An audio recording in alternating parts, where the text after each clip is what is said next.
All right. What's up, fellas? Yeah. Okay, we're not gonna do that. Okay. Um. Yeah, here we are. Okay. So I gotta tell y'all. I fucked up a little bit.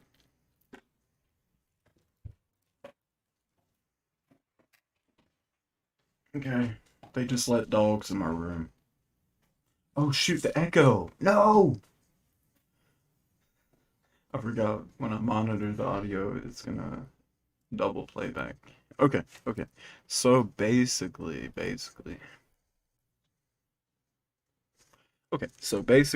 I went to Comic Con yesterday, right? And my one job being there was to make a banger video. And yeah, your boy filmed filmed a little bit. I probably have like 3 minutes of footage, right? But I'm not gonna lie, it wasn't all it was hyped up to be. Like it was cool to like buy some shit, sure, and meet people, but it's mostly about buying shit. Let's be honest, right? So I've already said before on one of my other streams that I got this, right? I just had it with these. It's a Deadpool comic. Pretty cool that it's a variant cover that's sideways, which is dope. And then we have, Redneck, which is basically like these vampire people out in the country. All right. So I got these while I was at Comic Con, right? I'm gonna start with the cool ones and work our way down, okay? Or we'll start. We'll leave the cool ones for last, okay? So we have the stainless steel rat. The it's a part of the rodent series. Yeah, and I thought it was obscure, and I got it because these comics, you could get three for $1, and I was like, damn, your boy's about to spend a dollar or two, right? So I got that. I got this Dark Horse comic. Wait, no, it's Renegade, but it's called Black Zeppelin. It looks dope, right? I think it looks dope. Literally, there's like some goblins on the front. There's like a goblin dog, and there's another one back here, like snarling his teeth, and then we got the serpent over on the right side. It just looks dope, man. I don't know. I want to read it. I was like, it's $1. Okay, next we have Werewolves on the Moon. Uh, yeah, it looks like werewolves versus vampires. Oh, that's literally what it says: Werewolves on the Moon, and in small print versus vampires. Okay, next we have Zombie War. Right? That looks dope. It's a variant cover actually. Which is dope. They had the original there. Not the original probably, but your like standard cover. And I was like, you know what? I like them both, but I was like, you know what? How often is it you find like cool variant covers? You know what I mean? Okay, next we have Guardians 3000, which is basically just like Guardians of the Galaxy, but it's like thrown in the future, basically. If I remember right, completely different group. Uh, and I think it ties in with like Civil War II and all that. I also got Stan the Zombie. Dope, right?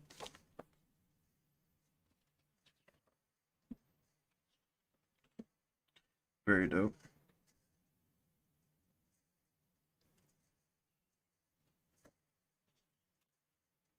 And then I found this vendor. Basically they make their own comics, right? Um, Clowns, dude. And this one is called "To Clown a Predator," right? Oh yeah, you better believe there's a predator getting the shit beaten out of him. He brought pizza. Okay, now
Okay.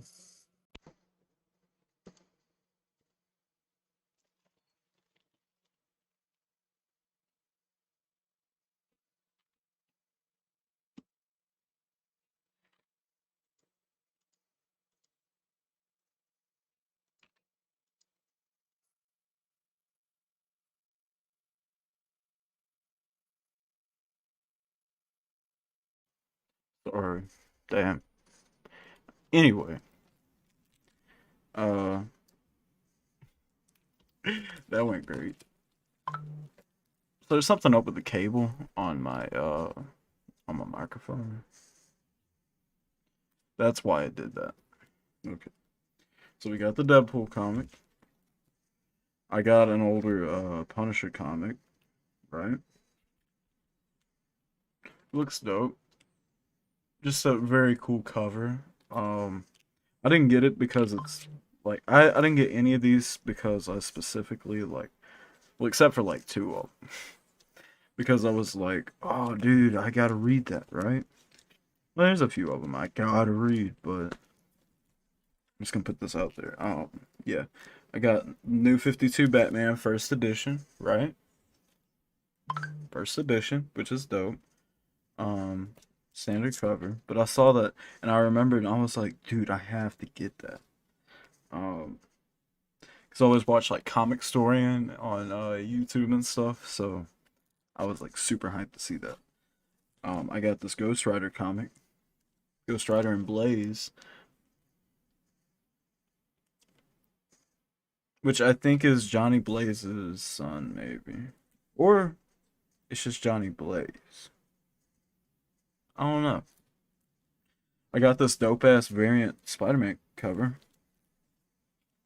Look at this, Amazing Spider-Man, and I believe it's 30. Nope, it's 55. But yeah, really dope. Second printing of this, so dope. There was one just like this blue, but I love this way more for sure. Kind of gives me like a Carnage vibe, you know what I mean? Um, I got the wedding of Spider-Man and Black Cat, which is dope in itself. So that's cool. And she's hot. Oh, okay.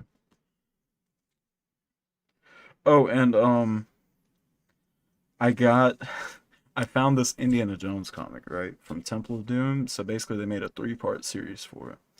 And yeah, this is what they had. And I was like, fuck, I shouldn't spend more money. And I was thinking like, God damn, what do I do? What do I do? What do I do? So what I did was I figured, you know what? Number three, that's probably a golden part of the movie. You get the whole bridge fight, all that, and I was like, you know what? I gotta get it. Because I was gonna get one of the Indiana Jones comics regardless. They had I think like two two from the Raiders of the Lost Ark, two from Crusade, and they had either this one or number one from Temple of Doom, which would be like, you know, the whole the night the Obi-Wan nightclub fight and all that, which I mean that part's cool, but I feel like if I had to pick between the two, I'd pick this all the way.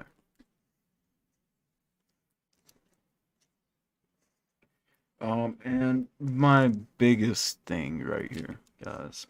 Uh, I bought the Civil War set, all 7 issues, man, and they're in pretty good condition. I'm not even gonna lie. Um, but yeah, that's what I got. Pretty dope. Pretty dope. Also, I have some things I'm gonna open. Let's see. My coochie pink, but my booty hole brown.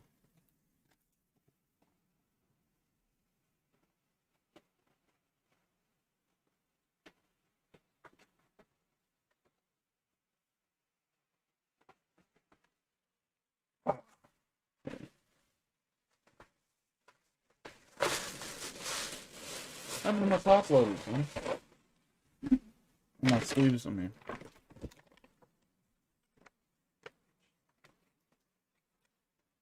Oh, they must have slid out the bag in the truck. I don't want to go get it. But we're gonna be careful. Also, I got some food. Okay. Alright. We're just gonna do all this before we start doing normal stuff. So I got a different box. I've never bought in Leaf before. And I've never bought basketball cards, right? But it's a Ticket Blaster box, which basically means that you are guaranteed to get memorabilia or a ticket or something, right?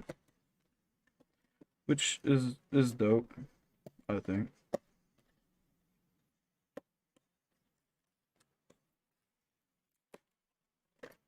But yeah,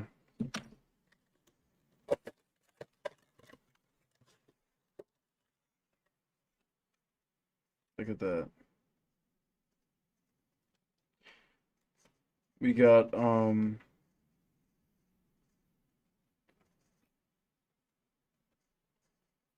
received a vintage basketball card from Leaf. This card bears an authentic game ticket in which the player below Jason Tatum was in the game, which is cool. It's my first basketball card, technically. It's not even a card, it's a freaking ticket, which is cool. So yeah, got it for like cheap. It was like $20 maybe at Target. I was gonna put some of my other cards in sleeves, but my sleeves are at the truck and I don't want to go get it. Oh, also, I got this cool necklace. It's a pentagram that's like studded and all that. Let me get it out for you real quick so I can get this tape off.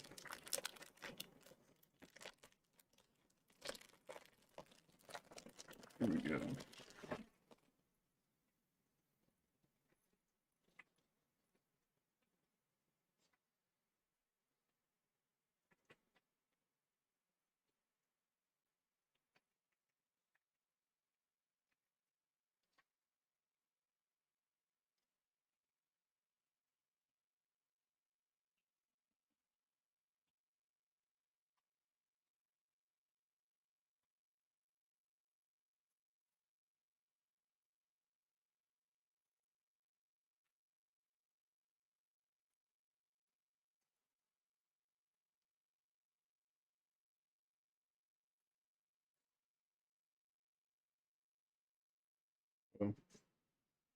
I don't want to get it stuck in my hair.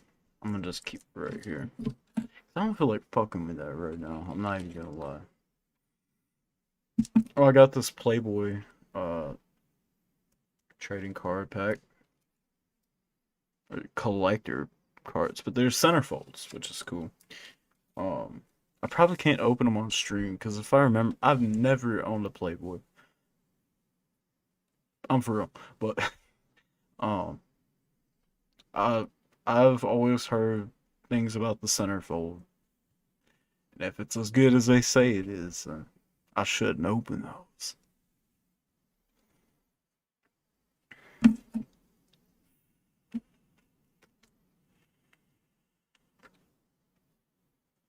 But I'm telling you right now, there's a hot woman in there with tattoos, or she looks like a cowgirl. I'm gonna lose my shit. Um, so yeah, my coochie pink, but my booty hole brown. Okay. Okay. Let's get some music, man.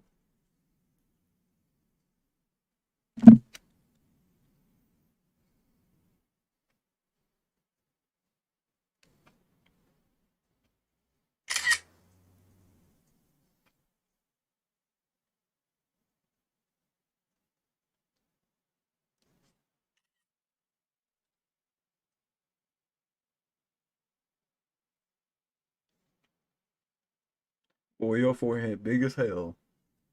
Boy, your forehead big as hell.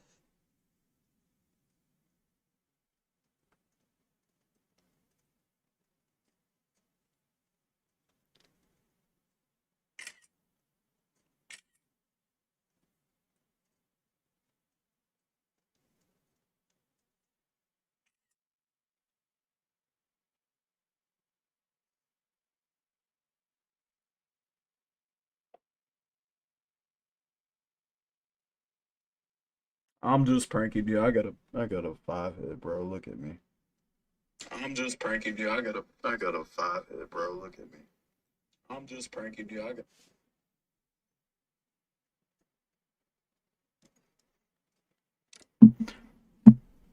Sorry. Got all these.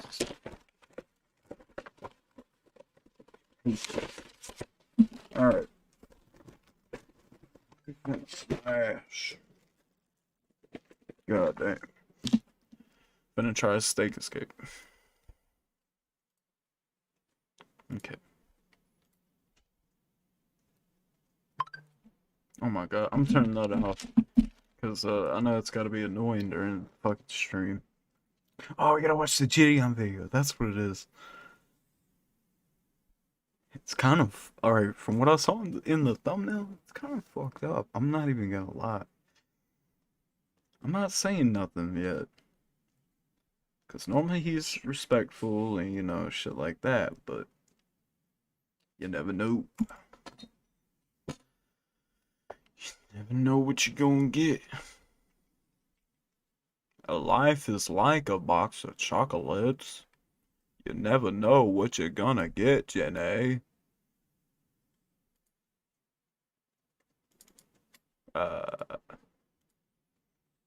Okay. Come up. Oh shit, wrong thing.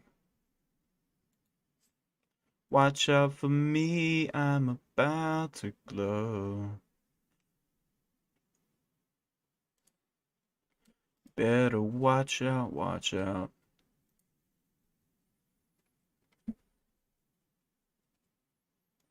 Boy, YouTube, quit asking me questions.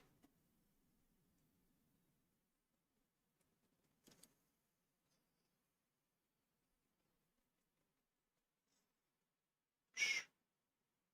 I don't think I had any issues, personally. Okay, man. I'm in the zoo with the lions and apes and bears. You probably won't make it. Oh, I forgot I have my quality all the way down. Okay.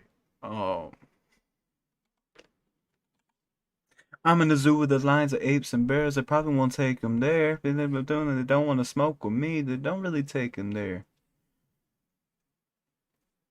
Oh, we gotta watch the cheat. Sorry, I got chat pulled up over here on the side real quick.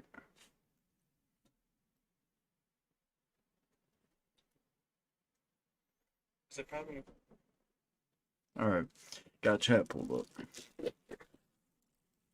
God damn, your boy's starving, Marvin. God damn. I'm gonna move up. That way y'all can hear me better. I'll try not to eat into the mic, but your boy is just so starving, man. Your boy hungry. Okay.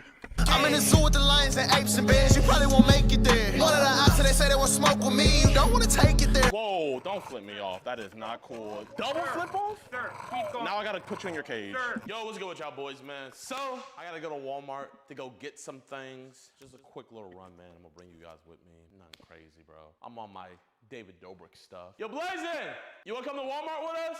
We're just gonna be there for like 15 minutes. 15? Yeah. So Walmart run? Walmart run? What are you gonna go in there and get, Blazin'? Bro, I ain't been kicked out of all of them. Because I've been seeing a lot of YouTubers getting kicked out of like every Walmart. The store now. Stop filming now. All right, Blaze. Me and Vito are gonna go do our thing. Where are we gonna meet you at? Checkout, right? We'll find you. All right. Now it's time to tell you guys what we're really doing. So I saw this trend on TikTok where basically you bring your friends out to like a Walmart or something, and then you leave them, then you come back up to them and be like, "Why are you here meeting a 14-year-old girl?" And you just start yelling it in front of everybody. It just like embarrass the fuck out of them. You should be put to jail. The cops are on Kinda the way. fucked buddy. up, The bro. cops are on the freaking way. Hey, everybody! He's here to meet an 11-year-old boy for some. So we're gonna embarrass Blazin'. Ma'am, we're about to That's embarrass my fucked friend up. Blazin'. So if you hear me yell, Uh-uh. "Why are you here meeting a 14-year-old girl?" She's not actually meeting a 14-year-old girl, but just like play along with it. You feel me? Oh, no, not yet. Here, just be a crisis actor up at checkout. That's where we need you. If you can, like, try to stop him. What's up? They're calling somebody to, like, I guess they already know you're here. We didn't even do nothing. Tell him to get some balls and come up and tell me to leave. What the fuck? Appreciate you. You gotta hurry up. Where's Blazin'? I don't know why I'm nervous. I feel like we're actually about to catch an EDP. You feel bad? Excuse me, ma'am. Did you see a black guy walk by with dreads? I did not. Because he's here to meet a 14-year-old girl. And we're here to confront him. Damn. You haven't seen him? Okay. He's just starting all kinds of shit, man. I'm just Why are you saying. here to meet a 14-year-old girl? Yo, chill. Why are you here to meet a 14-year-old girl? Explain yourself. Why are you here to meet a 14-year-old girl? Why are you here to meet a 14-year-old girl? Hey, everybody in this Walmart, he's here to meet a 14-year-old girl. You weirdo. Why are you here to meet a 14-year-old girl? Stop him. Stop him. He's I'm here just to saying. meet a 14-year-old If I did girl. this, I feel so bad, man. I could never like joke around calling somebody a predator. But that's such a serious thing, man. He's a predator. Wait, what? I love adult. Ma'am, he's here to meet a 14-year-old girl. We have the whole log right here. Look like a predator. Please call the police on him. They're videoing right now. They're saying something about somebody being a predator. I don't know who's who. 14-year-old. I don't look like a predator. 14-year-old girl. Stop fucking yelling! He's here to meet a 14-year-old girl. The piece of poop. We need the EDP 445 unit. They're running through the door. We're on your yelling, side. Trying to video. What's you the can problem? Go ahead and stop videoing. Hey, let's not get aggressive. Here you go. I accidentally stole that, Justin. Bro, I just don't get why they don't Come on, dip man. at this I'm point. not a Like, thief why or don't a you? predator like this man right here. I'm a predator, bro. Quit being immature. Just stop, you guys. If y'all want to make YouTube videos, that's fine. But don't come in here disrupting business and being immature as fuck. He called me EDP 445. That's great, but I only talk to people who are adults. So I'm confused. You know, I'm gonna take care of him when I get home. I'm gonna show him a 14-year-old girl, all right? Get over here, you fucking What does freak. that even mean? Do I look like a predator? Never mind, man. We didn't actually have to go to Walmart. Well, actually, we did. We had to do Oh. this. That was the whole point of the prank? That was the whole point. You guys are actually idiots. It's just crazy because they had this level of intensity to kick us out even before we did all this. Yeah, we just walked in. I heard them on the mic talking about y'all, and I wanted to warn you guys. Yeah, I was too late. I don't know what they were doing, but they're trying to delete y'all. He's like, blue Tesla. Not gonna lie, it's probably stolen. I be thinking those predators out there are just stupid, bro. Why are you thinking like a predator? You don't. I just I have no response to that. Damn, he's slowing down. They were about to get pulled over. Oh shit, damn, officer? Shit. I'm gonna just wave. Hello. Now he's gonna get behind us and pull us over. Yeah, that's stalking. I feel violated. Yep, there we go. Disturbing my peace. Yep. You guys just at Walmart? Oh yeah, man, that's my favorite store. You guys taking some videos in there? Were you guys screaming that you had guns? What? You guys were taking videos in Walmart? Who the fuck said we had? Wait, what? Give me a second. We're gonna get some dudes here. We're gonna figure this out. You guys got your IDs on you? Yo, officer, I'm not gonna lie, it's Juneteenth. Is there any way we could push this back till tomorrow? Oh, okay. Oh, make sure we're looking. Juneteenth? Bro, look how many cops there are. What are they even talking about? It's bigger than black and white. It's a problem with the old way of life. We can't change overnight. You gonna sit down really quick? Yeah. Can I ask why, You got expired registration. oh, Right now, you got expired license plates. You got to get arrested for expired license plates. I'm gonna get arrested for expired license plate. Okay. All right, boys, man. Don't be like me. Make sure your license plates aren't expired. It's a cold world we live in.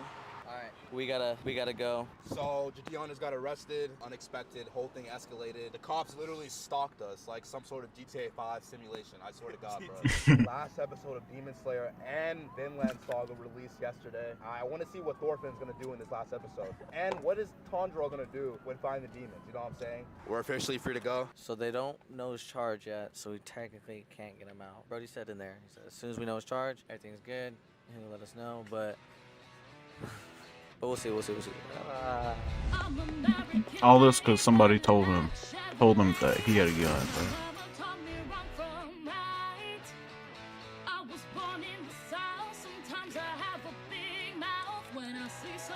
Like, I'm not gonna lie. The thing I was more pissed about was like 10 squad cars for basically an expired inspection. I really should have told on you. You were there to meet a 14-year-old Where are girl. the receipts, bro? And I was just there for a cupcake at the end of the day. So. Underage cupcake. What's good with y'all boys, man? So, I'm pretty sure y'all see the title and thumbnail of this video. You guys are probably wondering, Jadeon, didn't you go to a furry con and didn't you actually dress up like one? While I did dress like a furry and I identified as a coon, that was my persona, I just didn't feel welcome, bro. And then they kicked me out for literally no reason. I don't hold grudges, you know? I never do petty stuff. Y'all never see me do anything petty on this channel. But then I got a call from the hotel Except for, over in Houston that when Tyrone there's a didn't give bunch you a of size pets running 13. around, like dogs and cats. Yeah, I bet and you forgot about that dragons, and they need an motherfucker. animal control person. So I got my stuff. I just got to do my job, man. You know, this is nothing personal. It's not because you guys Fuck kicked me out of the Tyrone. Furry Con. I promise, I am not that petty. So we're pulling through. It's gonna be me, and then this is your guys' first time meeting the man. I ain't gonna lie, this is a banger. Blazin. What's good, guys? My name is Blazin. Blazin's literally the funniest nigga in the world, bro. He's our editor on the team, man. You know, him and Hersey, they be killing it. Wait, what are they doing over there? I'm legally obligated to tell you I'm a registered sex offender. I just don't want them moving into my neighborhood. I'm not doing this out of malice, you feel me? I'm an ally. I'm a coon. That's my persona. But y'all kicking me out, that just rubbed me the wrong way, bro. Like, I was the only coon there, and y'all decided to kick me out? Hello, we're here to check in. All right, can I have your ID, please? If you guys want to ever copy my signature, So inspirational. Look at that. learned that in Cursive 101. I promise you, by the end of the day, your guys' animal problem. I cannot think of where I put the top of this bowl, man. Exactly. Yeah. I already got Wait, is that Oh, an well. Android? Oh, you're a coon too. Let's go. That's my persona. I didn't think there was any more coons out there. That's awesome. Let's go through our arsenal real quick. First thing first, got our boots, animal control hat, animal control uniform, nets, cage. Only thing else that we need, I think we need some bait. So this is what we're gonna do. We're just gonna go down there. We're just gonna mingle around, have a good time. We gotta find the queen. You gotta exterminate. Your tail was dragging, so I just wanted to help you out a little bit. It's kind of like you know, a wedding gown. You have the people hold their dress, but I'm just holding your tail. All right, I'm gonna set you down gently right here. No problem. They got a game room? What games they playing? What game is this? Street Fighter? Yeah, I'm not gonna lie, I'm not trying to brag, but like, I'm low-key on the level of low-tier god, so. Coming to a furry con just to like get that prize money or what? Just to get the prize money. And if I don't, I'm gonna bitch on stream. Hell yeah. Yeah, man, you know what? I wanna get in the bracket. Yo, I was just wondering, oh, you're live streaming it? Oh, shit, we need to go live on Twitch, bro. I need some commentators. Bro, I'm down. You want to commentate? I got you. All right. My display name's gonna be low-tier god. Okay. So we're gonna test the mic. All right, bet. Ball sack, ball sack. Bush did 9/11. Try that again. Try it again. All right. Testing. I will munch out Ice There Spice it any goes. day. There it goes. Testing. You're really cool. I really love your energy. You're awesome. Just whatever you say, Okay. just keep it like pod friendly. And we're good. Okay, so PG-13 or? Yeah, PG-13. You from YouTube? I mean, shit, I'm trying to start one up. That's why I'm trying to sure? get on this commentating stuff. You sure? I feel like I've seen you. Yeah? Yeah. Then I must be doing something right then. I'm like, wait a minute. It's totally him. Who's him? I'm not him. Since we signed you up for the bracket, we decided we can't have a Competitor that is also a Oh yeah, I can sway the public. Yeah. I mean, I would much rather commentate in all honesty. I think I can do the commentary if you want to play. I mean, if it's cool with you, I would like love to commentate. Like that's what I was really. I was like way thing more is, excited for that. time. I kind of skipped a step. You actually have to go through a volunteer sign up at the front to be Ah, able to do things like that. but I was gonna go crazy. He's getting his shit rocked. What's over here? I'm not gonna lie, we have to blur all this stuff out. Woo! How you doing? Hi, how are you? So what is this called? These are docuramas, so they're like body pillows. They're very detailed. Yeah. You know what? You down? I'm down. I'm gonna get me a body pillow. Oh, this is not safe for work. It's up to you. It's this one. Yeah, I'm gonna get this one. Alright, here. $97. God, Sorry, taxes. it's all good. What's going on over here? Being hoodlum. Being hoodlums? Yeah. Hey, I know all about that. Shot. So did you draw those double D's right there? No, that was Jay the Bird. I did those. Yeah, she did the like the double E's. Double E's. Oh, okay. You want that one up her a little bit. Yeah. I'm more of an ass guy. Like, do you guys think you could do like a custom drawing? I normally would take commissions at a con, but I'm not this one. Because I was wanting like a dolphin, but like I wanted it to have like the Ice Spice shape, you know? Like, you know, kind of like slim thick with your cute ass. I might buy you a new bag. That's kind of like the vibe I was going for. I would say if you're looking for like one of our artists. So which artist draws the best ass? Normally I Oh, we can't. She said she didn't even pause. She said me. Right. Sorry about that. That's okay. She knows, No man. more problems. for She my- owns that bitch. Hey, But I appreciate it. I completely understand. I wouldn't touch me either. Thank you. Is it almost that time? Yeah, it's almost time. You're not playing, right? What? Oh, no, I didn't know. Okay, good. But like, I'm fucking everybody up. We tried. Try. Yeah. I perform. I'm Low Tier God Jr.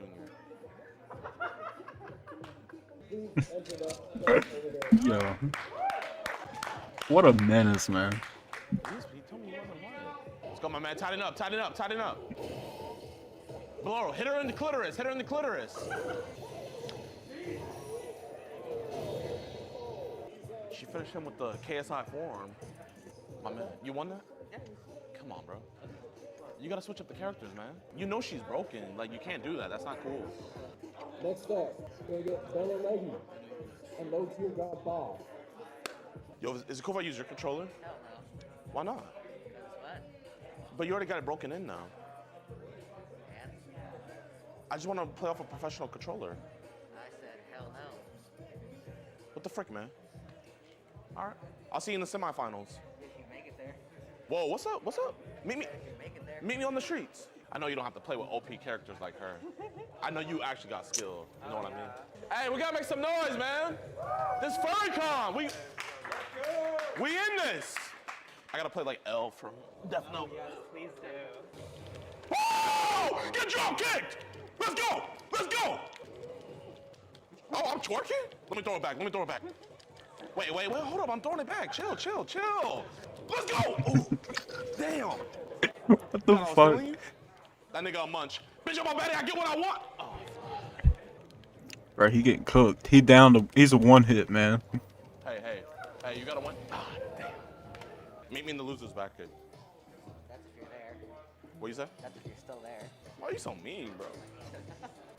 You're really excitable. Is how you Oh do my it God. at cons, or is that just everywhere? Just whenever I play Street Fighter. Just Street Fighter? Yeah, Street Fighter.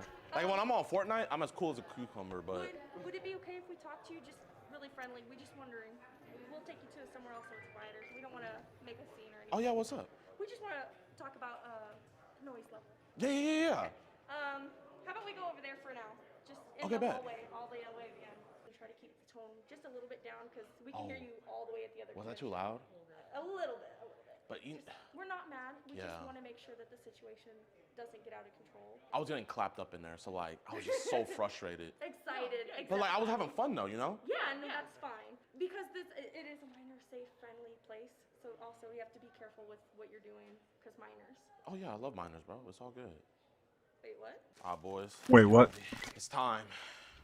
No.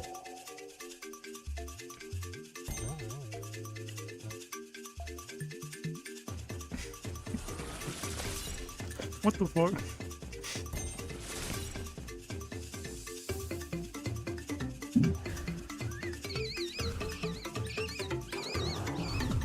We came here for a job to do. They call Bob Duncan's Extermination Company. My gosh darn it, Bob Duncan. Them do Bob's Bugs Beyond. Daggy, you got your little female mate right there. It's all going to be okay. Got it. Oh, it's a bugger. It's a bugger, all right. Oh, it's getting okay. It's getting okay. Here, mate, grab the tail. Hold on, just a second. Are y'all coordinating? Huh? Are y'all coordinating? Yeah, this is a canon event. Okay, as long as y'all are together. Yeah. He did not ask Okay, him to do then this. I'm sorry. But this is his canon event, though. You're not supposed to be doing this stuff. Sorry. But the hotel called me. Ah, gotcha, mate. Hey. Gotcha. Yeah, gotcha. You need to let him Yeah. go right now. Mate, you gotta go get your own catch. This kind of is my fucked up. catch. I'm not even gonna lie. I need you to. What's inappropriate about this? Nah, I don't fuck with But you this. fell for the bait, though. Nah, No, I was going to cover because that. that's fucked up. Yeah, I don't fuck with that. Can I get the Minotaur Yeah, I don't fuck with that. I'm not even gonna lie. Yeah. Nah, that was kind of lame. I'm not even gonna lie. Why would you go into their space anyway, man? Normally, I really be liking his videos, but man, that was lame.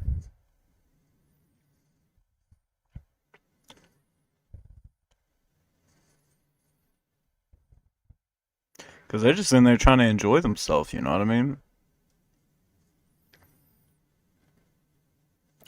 Joey Diaz out of pocket moments.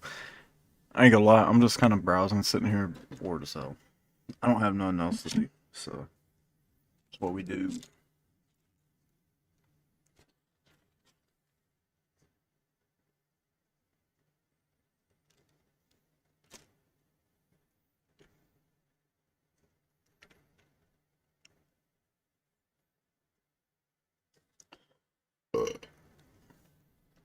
Okay, let me get this switched over real quick. Sorry.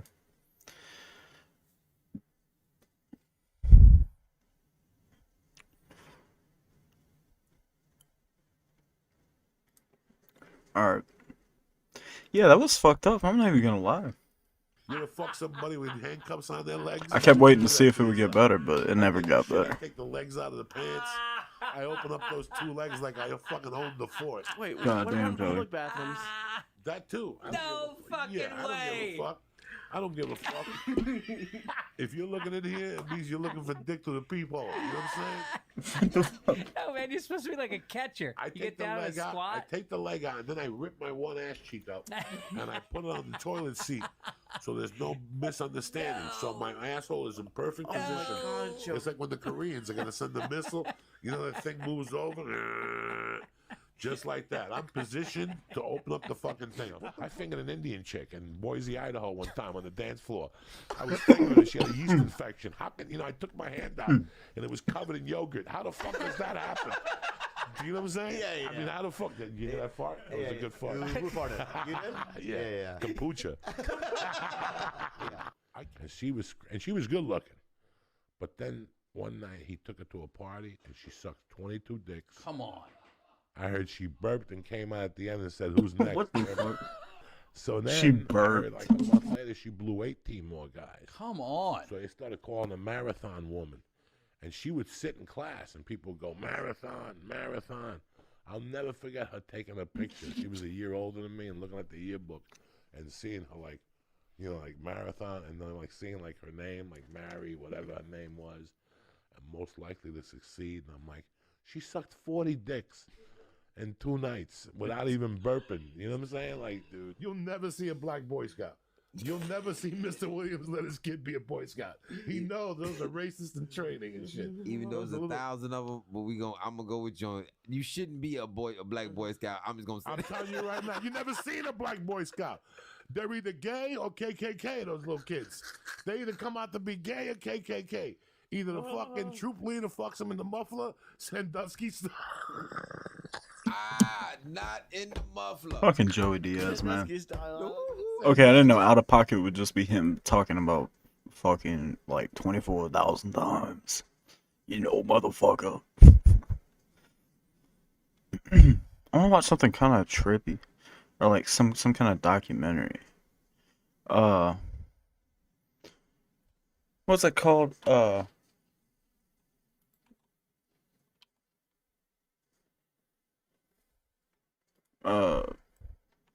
What's that channel called? Something. What is it called, bro? I would know it if I saw it. Nah, it's not that. God damn it. Explore. I think it maybe Explore with us. I listen to them a lot at work, so I haven't listened in a while actually. Yeah. I ain't watched them. I know I've watched in a month from now. What the fuck? This woman looks possessed, man. What happened? Police. I don't know. This house is big. I don't know where my little cousin at. So can you please? Where is the 3-month-old baby? The baby lady, the baby is on my mama's kitchen counter with his head smashed. Now I need you to please send me. Okay, is it a male or female? Know where my little cousin is at. Now, if a little girl pop up with a weapon, I'm not gonna have a little cousin no more. So can you please? I know it's protocol. Can you please just send the police? As disturbing as this find was, there was something Holy even shit. more terrifying lurking nearby. The killer was hiding somewhere in the house. God damn. Is the baby breathing? Listen, lady, the baby is deceased. Okay. All right, we're setting the police and an ambulance, okay? Mama. What is your name, sir? Mama, shush. Hello? What is your name? I'm Robert Stewart. 20-year-old Robert Deasia Stewart. Watkins and her boyfriend James Brown welcomed their healthy baby girl Janiyah Watkins on December 4th, 2014. At first, everything seemed to be going well. Oh, for let the me check couple. my audio real quick. Deasia was Yeah, we're excited straight. to become a All mother, right. and after a tough childhood of her own, she vowed to give her child the love she'd never received. But no one would have ever predicted the sheer horror that lay ahead. It all began when Cheviot police Yo, were Chad, I ain't gonna dispatched lie. to the Your apartment boy where need the to go family take a was shit. living on January 25th, I'm gonna change my 2015, stream around status real quick. midnight. Upon hearing Deasia's screams and baby Janiyah's cries, multiple neighbors had become very concerned and placed 911 calls. Police soon arrived at the residence. However, Deasia refused to open the door. When officers threatened to force entry into the apartment, a young man opened the door. All right. I'm gonna change my stream status. Sorry. I'm gonna go take a fast ass shit. All right. And I'm gonna turn these lights off too. I'm gonna leave the fan going, but yeah, no, we ain't doing that.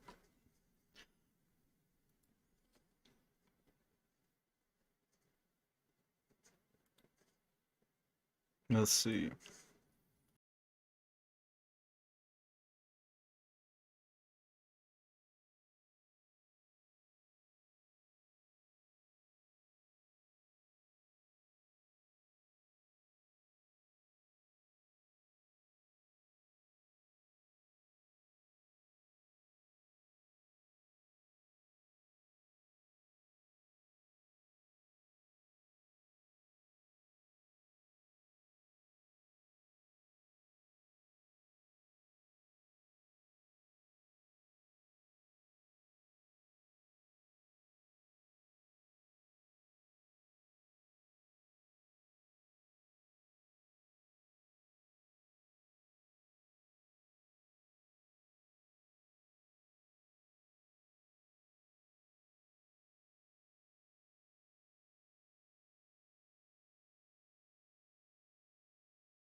Oh, fellers, I feel great.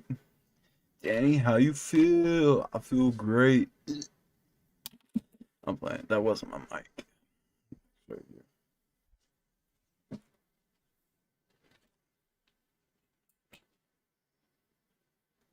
You need to act better, man.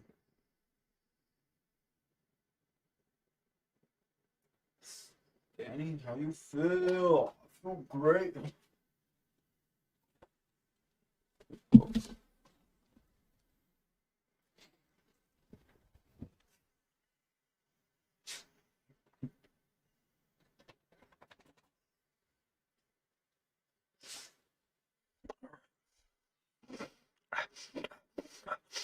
Ah! I do get a really itchy spot in my nose. So.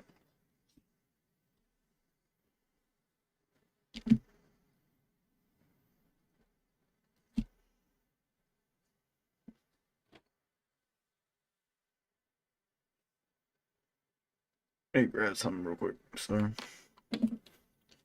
I'll be back.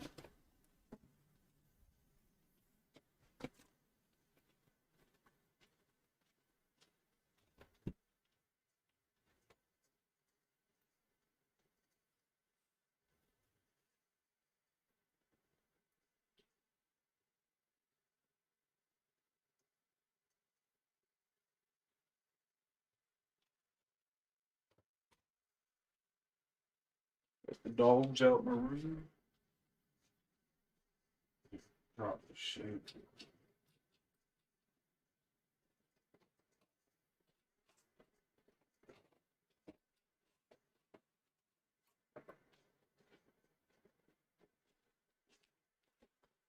Alright. We back.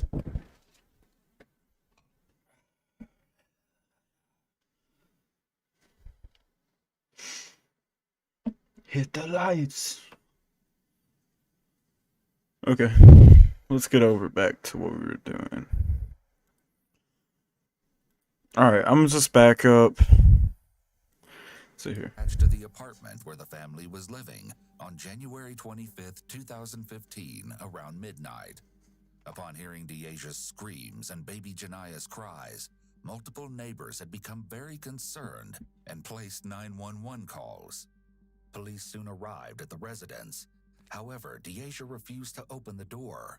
When officers threatened to force entry into the apartment, a young man opened the door, who was soon determined to be James' cousin, Chris Gully. Right away, members of law enforcement detected a strong odor of marijuana and noted Deaja's behavior seemed erratic. According to official case notes, as an officer tried to take Janiah out of Deaja's arms in fear for the baby's safety, Deaja allegedly attempted to choke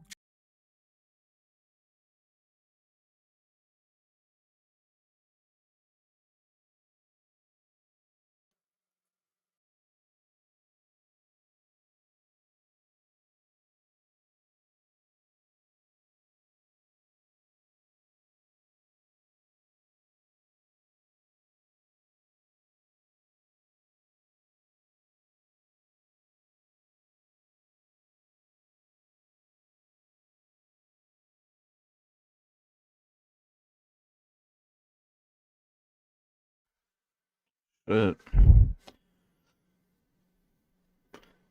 what I was saying was, before I might wanted to act up, I was saying that basically she could have been having a schizophrenic episode, because there's some people when they smoke weed, they end up having a real bad fit of schizophrenia. Janiah, who was only a mere 7 weeks of age. EMTs were called to the scene to perform welfare checks on both Deaja and Janiah. They eventually managed to take Janiah, and Deaja immediately passed out on the floor, though the cause of her having lost consciousness is unknown. She was soon moved to Deaconess Hospital for psychiatric care, where she would remain on a 72-hour investigative hold. By the following day, her diagnosis had been established. She was suffering from postpartum psychosis. In addition, marijuana was found in her system, though she denied using it initially. She was placed on an antipsychotic medication. Due to side effects associated with the medication, Deasia was informed that she would have to discontinue nursing Janiyah. And based on Deasia's behavior, staff expressed concern to the caseworker that Deasia didn't seem to be grasping the seriousness of the situation. According to case notes, they felt that she was minimizing the incident, as she described it as no big deal. By January 30th, Deasia had returned to the apartment, and a safety plan was officially in place. She was allowed supervised contact with Janiyah, provided Deasia took her prescribed medication, and that either James or his sister Jaleisha was present at all times. But a visit from the caseworker reinforced the fact that Deasia wasn't on board with the plan. She hadn't filled the prescription for her antipsychotic medication. The caseworker reiterated that it was imperative Deasia take her medication, or it wouldn't be safe for Janiyah to stay in the home. James made it clear that she'd have to leave the home if she didn't comply, as the apartment lease was allegedly under his name. Deasia reluctantly agreed. She didn't want to be separated from Janiyah, and in addition, she felt she had nowhere else to go. Of course, soon these concerns would no longer be relevant, as disaster was lurking just around the corner. 1 week later, a caseworker completed an unannounced visit at the residence and was unable to verify if Deasia had filled her prescription. Over the next couple of weeks, everything continued to deteriorate. By the end of February, Deasia had abandoned the apartment and moved in with an aunt. It was clear that the current situation wasn't working, and it was about to become exponentially worse. Custody proceedings began on March 6th. As paternity had not been established and a mental health assessment needed to be completed on Deasia, the magistrate who presided over the hearing granted custody to the Hamilton County Department of Job and Family Services. During the interim, Janiyah was placed in the care of Deborah Stewart, Deasia's aunt. Neither James nor Deasia were allowed to see Janiyah, and Deborah agreed to the terms. During the case, Wait, I've watched this at work. I just realized.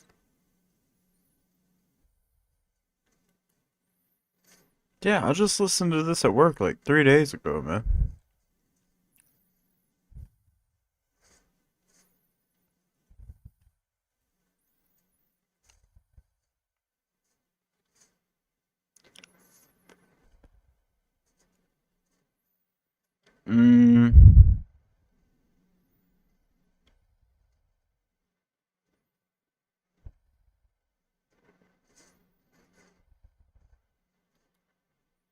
On the white sandy beaches of St. Thomas sits a 70-acre island called Little St. James. For Jeffrey Epstein, it was a zen-like retreat. For others, it was a horror show. Now, Jeffrey had purchased the island for $8 million in 1998, and he built a movie theater, a library, a Japanese bathhouse, and it was here that Jeffrey would entertain the elite: Prince Andrew, Bill Clinton, Alan Dershowitz, Stephen Hawking, just to name a few. And while the VIPs stayed on the island, Epstein would always lure in a steady stream of underage girls, all shuttled on the Lolita Express. The story of Jeffrey Epstein is one of the most misunderstood of our time. Between the conspiracies and the truth, we have questions. How did he get his money? How did he have such a powerful network? And how did he get away with it For real. so long? This video is an attempt at answering those questions. Why did it take so long to get this guy? People of our time. Because that's fucked Jeffrey up in Epstein was itself. born in Brooklyn, New York All in these people that knew. 1953. Growing up, he had been an outstanding high school student, smart enough to graduate 2 years early. And although he would attend NYU, he would never graduate. So in the summer of '74, he began working as a teacher of mathematics at the Dalton School, which is considered one of the best private schools in the United States. Now, some of his students recall him for being famous for an easy A. Others say that he looked like a pimp. He would be walking down the hall with his floor-length fur coat. The connections that Jeffrey made at Dalton would set him up for his life. At a parent-teacher conference, he would meet the head honcho of Bear Stearns, the CEO himself, Ace Greenberg. Now, Ace saw a mirror image of himself within Jeffrey, who had a serious case of PSD. Now, Bear Stearns was... Wait, poor, smart, desperate, Now, Bear Stearns was one of the most respected trading houses on Wall Street until they collapsed in 2008. But after one I interview should with pull Bear up. Stearns, Jeffrey was hired on the spot, despite his own admission that he didn't know the difference between a stock or a bond. Bear Stearns in 1976. Bear Stearns never had a training program. Alan Greenberg said he wanted me to learn each area of the business.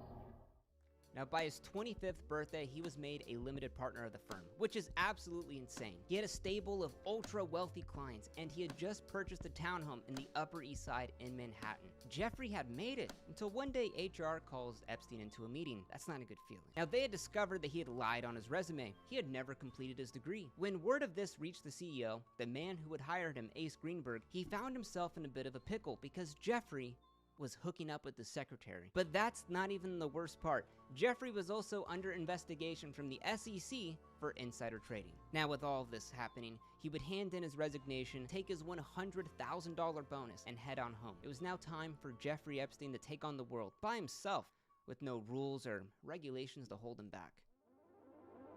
Now, arguably one of the most important characters in this story and the reason for Jeffrey's wealth is Leslie Wexner, aka the definition of the American dream. Leslie had started out from a small clothing shop called The Limited to then owning Victoria's Secret, Bath & Body Works, and Abercrombie & Fitch. By the 1990s, Wexner was a billionaire. Now, a friend had asked Wexner to meet a brilliant young financier that could help him out with his finances, Jeffrey Epstein.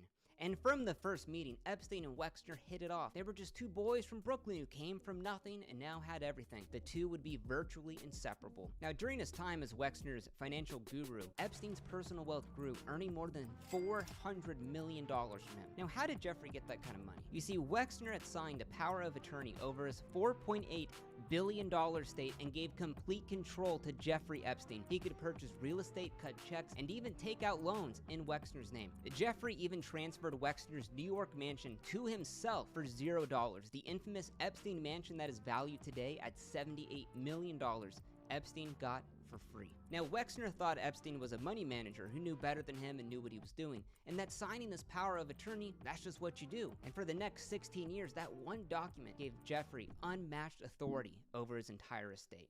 Now, Leslie didn't just give him money, he also gave him credibility. Jeffrey now claimed to be associated with Victoria's Secret because that's a company Wexner owned. It's even reported that Jeffrey had a say in which models appeared in the Victoria's Secret catalog, fashion shows, and the calendars. Now, Jeffrey would turn his New York mansion into an address known throughout the city where aspiring models could find their break.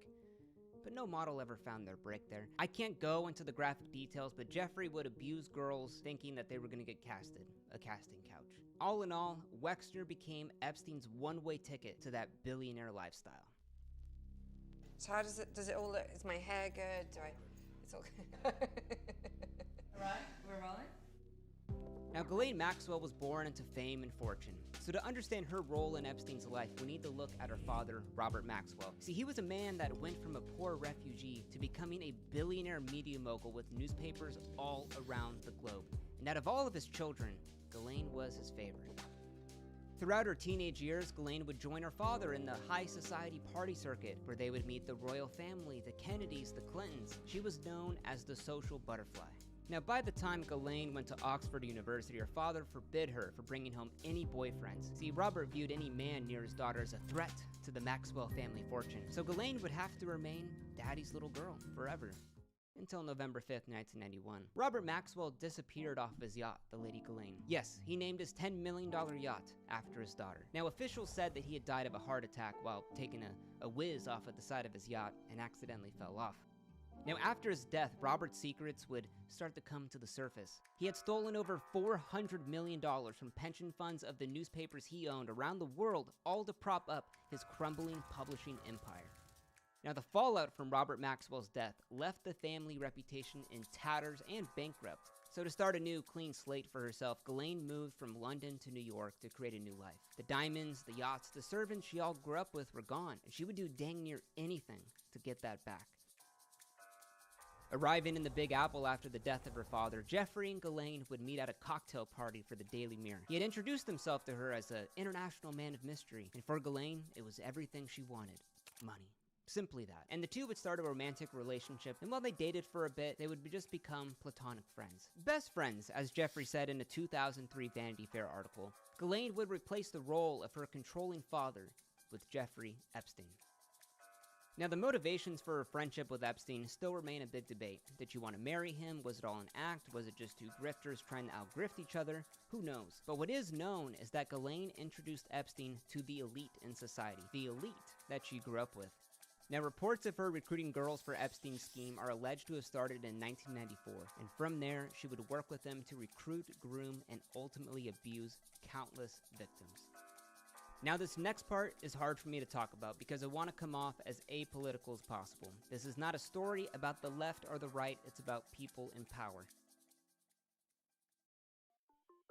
Ghislaine Maxwell saw Donald Trump as a vital connection at the time for Jeffrey Epstein. She had had a terrific connection through him through her father, Robert Maxwell. Now, Donald and Robert Maxwell had partied together on the Lady Ghislaine, attended soirees, and even did some business together. They were quite fond of each other. But in the 1990s, Trump needed friends. He had just gone belly up on his Atlantic City project, and Ghislaine and Epstein would bring Trump along in a never-ending series of parties and feasts with the high society, and Trump would fit right in. At one exclusive party in 1992 held at Trump's Mar-a-Lago, 28 supermodels had been flown in for a Calendar Girls competition until the organizer of the event was shocked to learn that the only people in attendance were Trump and Epstein. Now, Donald Trump would recall Epstein as a terrific guy. He's a lot of fun to be with. It's even said he likes beautiful women as much as I do, and many of them are on the younger side. We all have heard that quote. But in 2004, after a friendship of roughly 17 years, Trump and Epstein would have a falling out. You see, Epstein was trying to purchase a mansion in Palm Beach, the House of Friendship. But before the sale was finalized, Epstein was horrified to see that Trump, who was still underwater from his bankruptcy, outbid him with an offer for more than $41 million. From then on, the two men never spoke again. After entering politics, Trump would say, "Well, I knew him like everybody in Palm Beach knew him. I mean, people in Palm Beach knew him. He was a fixture in Palm Beach. I had a falling out with him a long time ago. I don't think I've spoken to him for 15 years. I wasn't a fan." This is hard to take seriously. There are flight logs of them flying on each other's private planes. There are dozens of photos of them partying together throughout the 90s. And Epstein's Black Book has more than 14 phone numbers for Trump. They knew each other. As more and more women start to come forward to describe Jeffrey's assaults, 26 years ago, Maria Farmer was a starving artist who had entered the life of Epstein at an art show in New York City. Jeffrey had asked Marie to become a receptionist at his mansion in New York, where, unrelated, Bill Cosby lives across the street. Unrelated, though. So she accepted the job, and her first task was logging the visitors in and out of the home. Now, Maria noted around this time, there was always a stream of young girls who came in wearing school uniforms. So in an effort to explain this oddity, Ghislaine told Maria that Epstein, he was a recruiter for Victoria's Secret, and that these girls were aspiring runway models. And it wasn't just girls that came by. Maria also noted that men would visit the home. Harvard law professor and reoccurring character in the story, Alan Dershowitz, Donald Trump, and Bill Clinton. Now, Maria Farmer's story is linked below. I'm not going to get into the details because it is quite graphic, but she was abused at the hands of Epstein at his New Mexico ranch. Now, Maria is believed to be the first victim to report Epstein to the police. Now, within months of that report being filed, Jeffrey, possibly in an effort to create a more secluded environment away from prying eyes, would purchase a 70-acre private island, Little St. James. And on his own island, Jeffrey could be king. There are dozens of lawsuits against Epstein, and one of the most credible and important survivors to the saga is the story of Virginia Roberts. Ghislaine Maxwell had spotted Virginia, a 16-year-old working at Donald Trump's Mar-a-Lago resort, and Maxwell asked her to audition for a job as Epstein's traveling masseuse. And it was during that first audition massage that Epstein made his intentions clear. But when the encounter ended, she was paid $200. And over the course of 2 years, she would become a full-time employee for Epstein. By late 2001, Jeffrey was doubling down on the abuse. Virginia Roberts was now ordered to entertain other men, and one of the first men was Alan Dershowitz. For those that don't know, Alan Dershowitz was Donald Trump's defense attorney when he was getting impeached. Now, she says that she had 6 companion times with Alan Dershowitz. First one took place when she was 16, and the last one when she was 19. Alan denies all of this. He even filed a defamation suit against the Netflix documentary and says Virginia just made the whole thing up. She's lied. But she wasn't lying about being abused by Jeffrey Epstein as a minor, correct? That is between her and Jeffrey Epstein. Okay, now this part I find funny. So there was so much hard evidence of Alan being at Epstein's mansion that he actually admitted to one massage at Epstein's house. Dershowitz did say he once received a massage at Epstein's mansion, but from an adult woman. I kept my underwear on during the massage. I don't like massages particularly. And some of the other men Virginia entertained, Matt Groening, the Simpsons creator. Matt Groening was the most disgusting man I have ever had to be with because of his feet and his stench. I I could have taken a grinder to his toenails and it wouldn't have cut them. Now, we all know about Jeffrey's private plane. You see, Jeffrey never flew commercial. He had a helicopter, a black Gulfstream jet, a twin-engine Cessna 421, and the crown jewel of the fleet was a Boeing 727, known as the Lolita Express. Now, during a trip to London on the Lolita Express, Ghislaine told Virginia that she'd be meeting a prince that day, and that he was to receive whatever he wanted. So upon introduction, Ghislaine asked Prince Andrew to guess how old she is. Andrew said 17. And Epstein smiled back and said she'll be too old soon, she's 16. Which is the age of consent in the UK. Now, the four with Prince Andrew's royal security would go out to the club, and near the end, Virginia knew what she had to do that night. But before that, she asked for one thing in return. She wanted a photo with Prince Andrew. So Jeffrey would snap the shot and told the two to have fun. This is that photo from that night. I'm not going into the details, but once the prince finished, the prince left. And years later, Andrew denied ever meeting Virginia, even though there was like a photo of them together. She says she met you in 2001. She dined with you. She danced with you. You bought her drinks. You were in Tramp nightclub in London. And she went on to have sex with you in a house in Belgravia belonging to Ghislaine Maxwell. Didn't happen. There are a number of things that are wrong with that story. One of which is that I don't know where the bar is in Tramps. You see, he said that he went out for pizza with his daughters and got home by 7. On that particular day that we now understand is the date, which is the 10th of March, I was at home.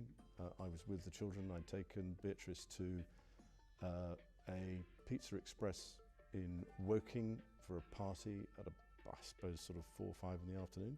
Why would you remember that so specifically? Why would you remember a Pizza Express birthday and being at home? Because going to Pizza Express in Woking is an unusual thing for me to do. She provided a photo of the Yes. two of you together. Yes. Your arm was around her waist. Yes. You've seen the photo. I've seen the photograph. How do you explain that? I can't. You think it is you next to her in the photo? Oh, it's definitely me. I mean, that's a picture of me. It's not a picture of. I don't believe it's a picture of me in London, because when I go out in London, I wear a suit and a tie. Now, how was the prince hanging out with the sketchy couple? One journalist wrote, I think summed it up well. Andrew was so innocent and naive that he probably didn't realize he was being used for his name and access to potential investors. In 1993, Jeffrey and Ghislaine first met Bill Clinton when they visited the White House for a donor event, as seen in these photos here. And after Clinton got out of office, he would establish the Clinton Global Initiative, his big nonprofit, and Epstein would write them a $4 million check to help get them started.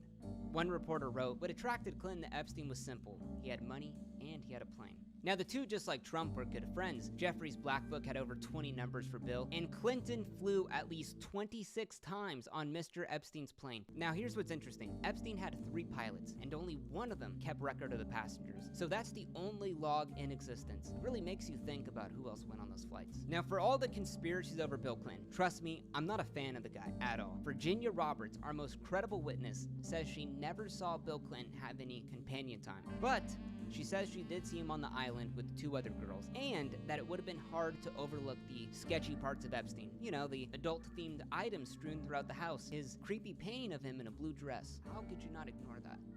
Now, in a 2002 interview, Bill Clinton would describe Jeffrey as a committed philanthropist and appreciated his insights during the recent trip to Africa.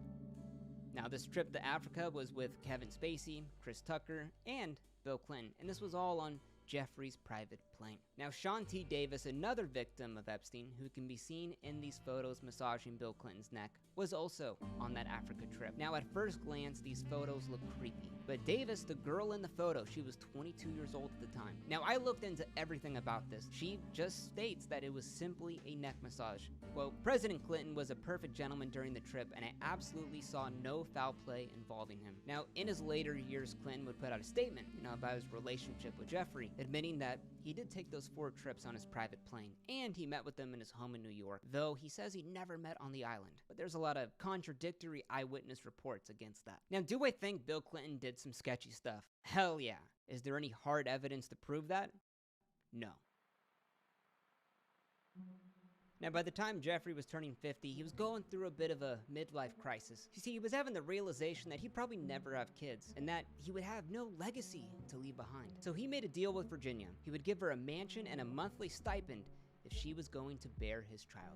And upon birth, she was to sign away all of the parental rights to Ghislaine and Jeffrey. For Virginia, this was a smack on the face, and she realized she needed to get out of this. So 6 months later, she was sent to Thailand, and while there, she fell in love at first sight with an Australian Muay Thai fighter. They married 7 days later, and she called Jeffrey that week and told him she would not be coming back. She moved to Australia, and she hoped to never hear from Jeffrey Epstein ever again.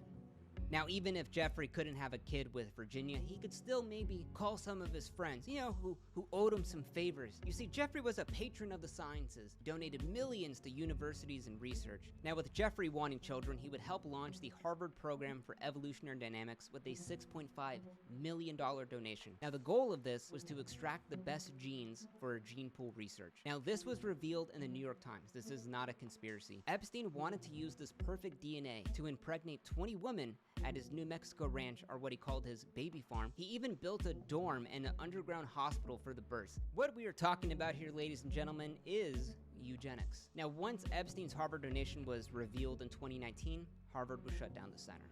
Now, though the baby farm never came to reality, the scientists he hung out with were some pretty big players. He had Nobel Prize-winning physicist Murray Mann, Oliver Sacks, who's like a best-selling author, and of course, Stephen Hawking, and I'm only scratching the surface. Most of these scientists just stuck around Jeffrey because of the money. They would keep their mouth shut, and they just opened up their wallets.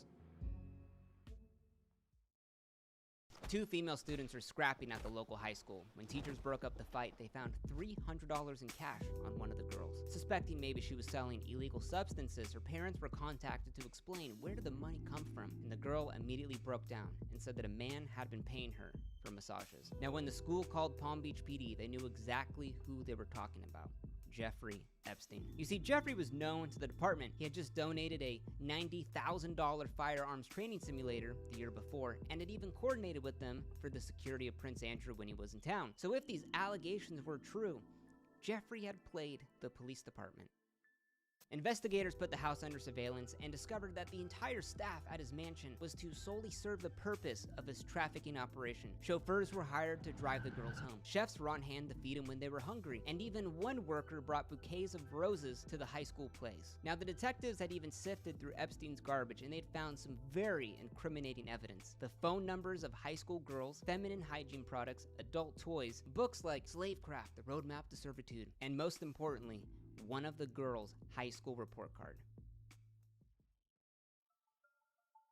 Palm Beach PD executed a search warrant at El Brillo Way, and within hours, detectives were carting off massage tables, boxes of photographs, and computers. Jeffrey was pretty upfront about the allegations against him, so in one email with Palm Beach PD from his attorney, he said, "Mr. Epstein is very passionate about massages. The massages are therapeutic and spiritually sound for him. That is why he's had so many massages. He even donated $100,000 to Ballet Florida purely so the dancers could have massages." Now, he knew an indictment was headed his way, so Jeffrey would lawyer up with the lead attorney by none other than a reoccurring character and now victimizer, Alan Dershowitz.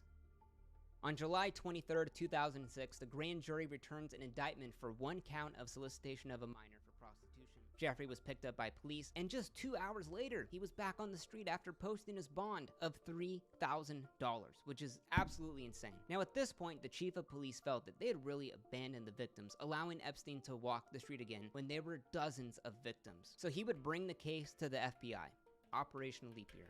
So feeling the heat, Alan Dershowitz decided to up the ante and bring on another star attorney to disrupt the now federal investigation, Kenneth Starr, aka the attorney that uncovered the Bill Clinton and Monica Lewinsky scandal. Fucking ironic. The courtroom testimony from any of these girls should have been enough to send Epstein to prison for life. This wasn't the type of case that is plea bargained, yet it would be. And why is that? So the prosecutor, Alex Acosta, and Epstein's attorney, Alan Dershowitz, also, mind you, are 2 Harvard alumni, would work together on a sweetheart deal. Something that is almost unheard of for a case like this.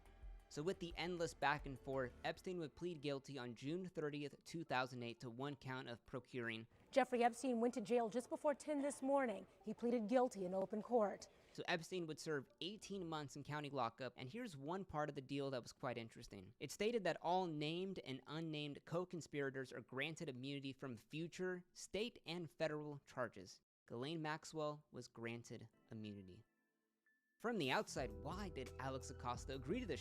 You see, he said that the case was uncertain, and by forcing Epstein to sign the plea deal, they could now guarantee a sentence. Based on the evidence, there was value to getting a guilty plea and having him register. Now, Alex would backtrack this claim in 2019 and say, actually, I received instructions from the higher-ups in Washington because Epstein belonged to intelligence. It was above my pay grade. Epstein should have had multiple counts with the 30 victims involved and decades in prison. The guilty plea and deal end a years-long process that could have sent Epstein to jail for 15 years. Yet, he would get out within a year. Behind bars at the Palm Beach jail, nothing was normal about his stay. For a man who had everything under control, now he had nothing. So like anyone in jail, he was allowed to apply for a work release, and instantly, he was approved. Are you released from jail at some time? Do you have to report back to jail on a daily basis? Yes, I report back to jail at 8 p.m. What a fucking dick bag. Every single day? I didn't know my mic was out, sorry. And is it 7 days a week? This is that cable, you're man. out on work release? No, sir. How many days a week are you out on work release? 6. And of those 6 days, how many hours per day are you out on work release? 12. Now, What? Epstein's morning would begin when his driver and bodyguard, a Russian MMA fighter, picked him up from the jail and drove him to his office, home of the Florida Science Foundation, a non-profit that he had conveniently created months before. And he wouldn't be in jail for too long. With his good behavior, he was released 5 months early. Typically, when released, the former inmates are able to walk free across this bridge to a parking lot below, but not Epstein. He was able to exit from an area below, an area where a vehicle was waiting for him, we're told for his security and privacy. And even with his probation being set for a year, he would just continue to live as if nothing happened. Except now Jeffrey was a level 3 offender and had to register everywhere he lived every month. When Jeffrey was released, Ghislaine Maxwell was removed from his life. She started to date Ted Waite, the founder of Gateway Computers. She was moving on from her past, and she wouldn't see Epstein again. Jeffrey's walking bank, Leslie Wexner, he had also followed Ghislaine out the door, cutting all ties with him. And while Ghislaine wasn't on Epstein's side anymore, she would continue to social climb. She would watch Chelsea Clinton walk down the aisle at her wedding in 2010. She would attend the Met Gala and fashion shows, and at one Vanity Fair party in 2014, this is where that famous photo of her and Elon Musk comes from. Elon says that she photobombed me. Regardless of where she went, though, she could not escape her past with Epstein. You would think that his network of the wealthy and powerful would just leave him after his conviction. His crimes were public record. People like him are looked at in disgust in our society. However, he was able to get back into his old routines, not just with the young girls, but with his network of the elite. Now, he was able to revamp his whole public image through the help of Peggy Segal, one of the most powerful publicists in New York City. To repair his reputation, Jeffrey would honor his image through successful academics and celebrities. She would invite him out to parties where he would mingle with Chelsea Clinton, Charles Rose, Rudy Giuliani, and Chris Cuomo. My name is Chris Cuomo. His home in Manhattan reserved its status as a place for the rich and famous. Now, under the advice of his new publicist, in 2011, Epstein would bankroll and attend billionaire dinners with the big titans of tech.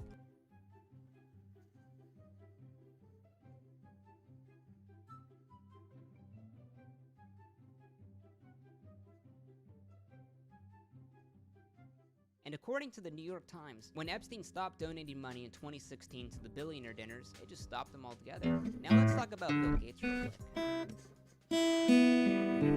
Since the Gates-Epstein connection has really come to light, Bill's story keeps on changing. First it was philanthropy. You know, I had several dinners with him, you know, hoping that he said about getting billions of philanthropy for through contacts he had. Then it was lifestyle retreat. Then it was escaping a failing marriage. And now he says he's pursuing a Nobel Prize. But let's just play devil's advocate and assume that he's telling the truth. Suppose that Bill Gates, one of the richest men in the world, needed the help of a registered offender to win a Nobel Prize. Should he fly on his jet, take dozens of personal meetings, visit him multiple times, and stay late into the night at his mansion, and even donate money to where Epstein directed him to? To me, it adds up to one thing. Gates is an unreliable narrator, and he's playing the PR move to see which excuse is going to gain him the most sympathy. But after this interview recently, Well, he's dead, so, you know, in general, you always have to be careful. yeah, I think that's all out the door. The last few years of Jeffrey's life were a cascade of legal cases, but he didn't let that get in the way of him getting his girls. Now, rather than having his assistants troll local high schools, he started importing his playmates from Russia, and the man bringing these women over was Peter Listman, who owned a Russian modeling agency that was connected to getting young girls for the Russian oligarchy. Come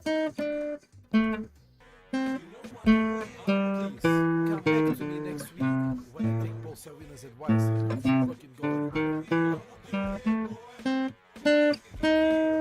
Essentially, it was a state-run operation for trafficking women that Jeffrey was connected with. However, a new problem was on the horizon for Jeffrey. Donald Trump was elected president. Trump's presidency was a curse for Epstein. It wouldn't be too long before photos of the two started going around, and even video footage as well. And 1 month after being sworn in the office, Trump would nominate Alex Acosta, the attorney that gave Epstein that sweetheart deal. The nominee for Secretary of the Department of Labor will be Mr. Goddamn. Alex Acosta.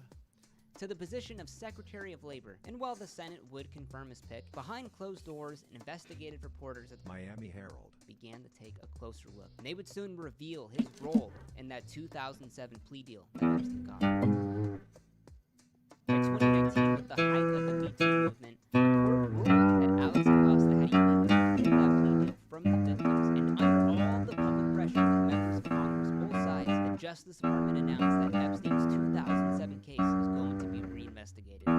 Now, old Jeffrey was feeling the heat this time, so he relocated to his $8 million mansion in Paris, which is far away from prying eyes. Now, why France, you could say? Let's just say that the legal age of consent is 15 there. He couldn't be extradited. He could pull a Roman Polanski. Talk about you and little girls. Is there anything in it? Well, I like young women, let's put it this way. I think most of men do. Jeffrey would spend his last days as a free man in his Parisian apartment by himself. According to his servants, Jeffrey would just be on the computer all day long. And Jeffrey was getting so paranoid that he purchased a bulletproof Mercedes and hired 2 armed guards to stand outside of his apartment. Paranoia was setting in.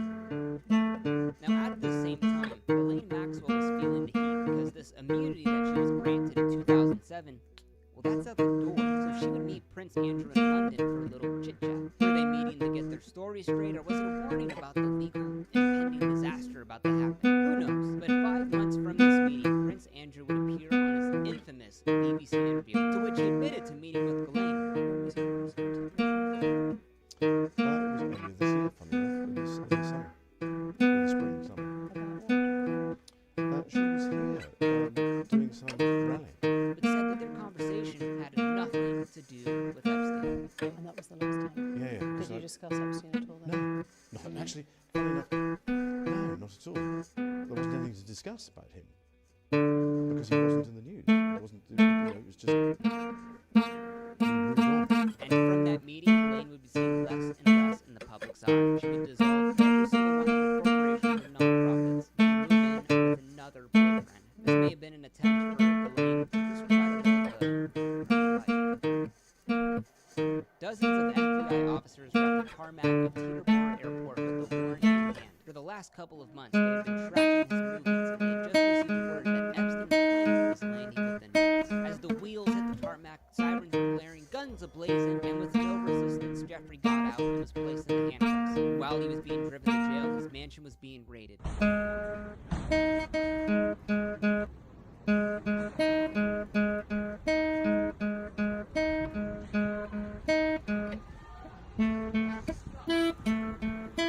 arrest would be headlined around the world. Justice would finally be served. The victims could have their day in court.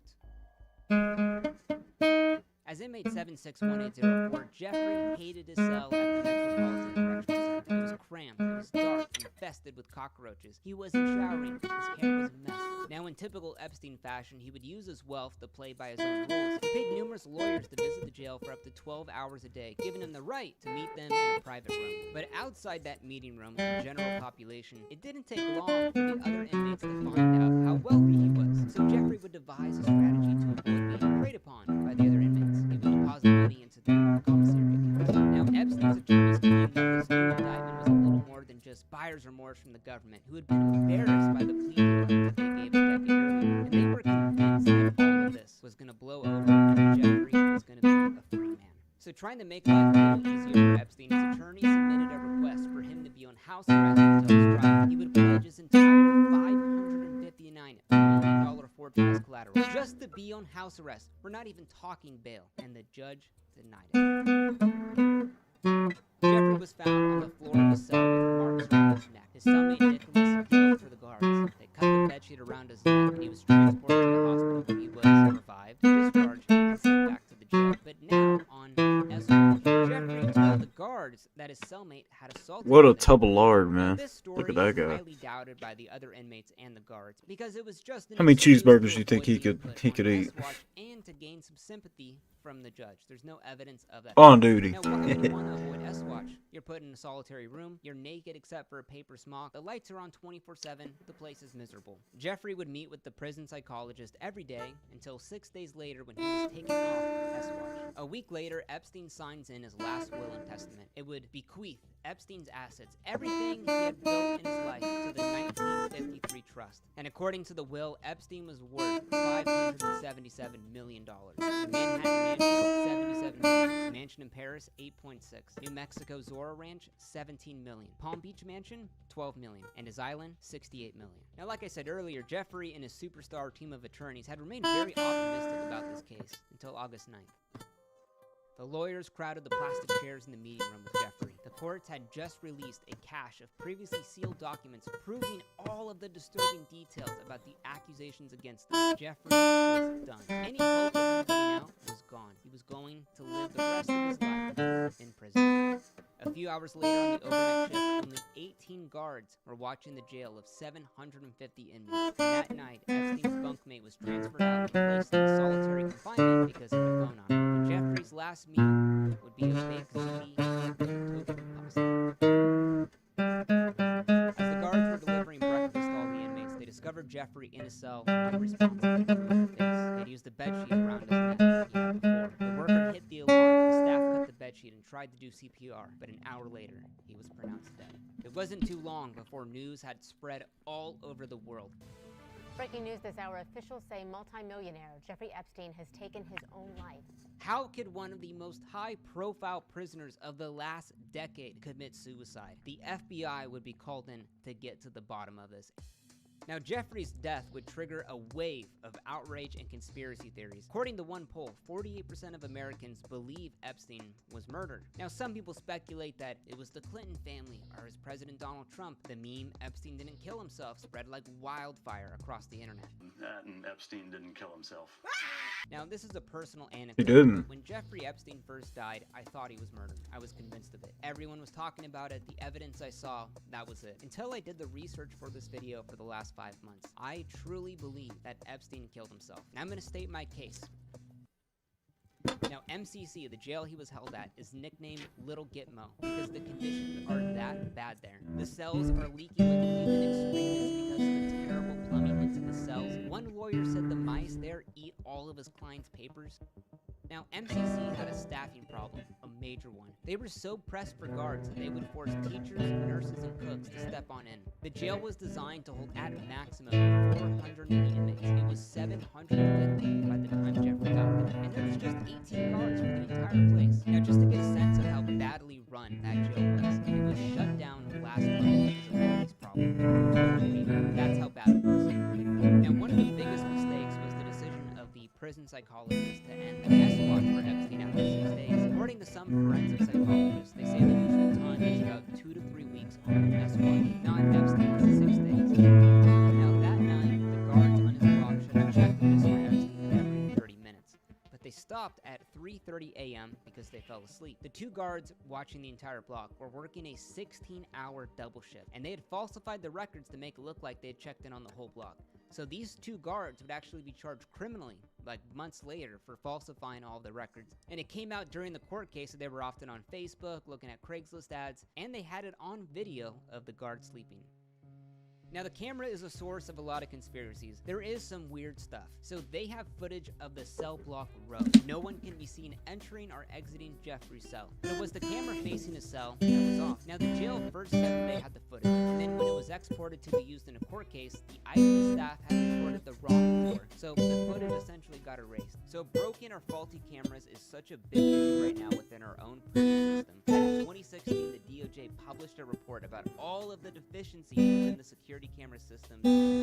Hundreds of blind spots, broken cameras, faulty recording systems were found. Now here's how bad it is. More than 30 prisoners have escaped from lockup across the United States over the last 20 months due to faulty cameras. So there is a bill that was just passed in the Senate, sponsored by John Ossoff, called the Prison Camera Reform Act of 2021, that will upgrade all of the cameras within federal prisons. So what I'm trying to say is that broken cameras is not just a problem here at this jail, but at all jails and prisons across the United States. Now, Epstein's autopsy was conducted by a board-certified pathologist and 30 executive medical examiners employed by New York. And then on behalf of Mark Epstein and his attorneys, they hired Dr. Michael Baden, the celebrity medical examiner, to watch over the whole thing. So weeks later, the 31 state medical examiners, they had ruled that Epstein's death was by suicide, except for Dr. Michael Baden. He believed that he was murdered. You see, Baden is known as the medical examiner you hire when you want the autopsy. So he was their guy. This guy is known He was for their Saul. unreliable. Now, I've linked an article down below going into detail about Dr. Michael Baden's integrity. He better Now, call here's Saul their Baden's shit, man. evidence. Now, doctors state that when you hang yourself, there are certain particular bones that break, and Jeffrey broke those along with this hyoid bone. And that's more consistent with homicidal strangulation. But what Dr. Michael Baden left out was that the thyroid bone often breaks with the self-hanging of older people. Epstein was 66. Now, there are a lot of people who certainly wanted to see Jeffrey Epstein dead. Powerful people. People who might have had evidence tied up in his blackmail scheme. Now, a murder isn't completely out of the realm of possibility. In other words, don't trust nobody, man.